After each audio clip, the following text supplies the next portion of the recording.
Mohammad summer आयनात पेश करें। Mohammad summer. अस्सलामु अलैकुम।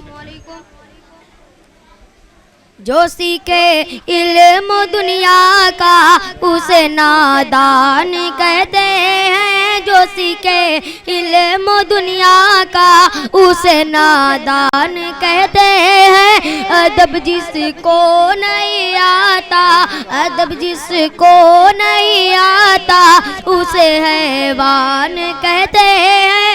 अदब जिसको नहीं आता उसे हैवान कहते हैं। फरिश्ते जिनके कदमों पर, फरिश्ते जिनके कदमों में बिछा देते हैं अपने पर, जहाँ वाले उन्हीं को हाफिज़े कुरान कहते हैं। जहाँ वाले उन्हीं को हाफिज़े कुरान कहते हैं। जो सीखे इल्म दुनिया का उसे नादान कहते हैं। अस्सलामु अलैकुम।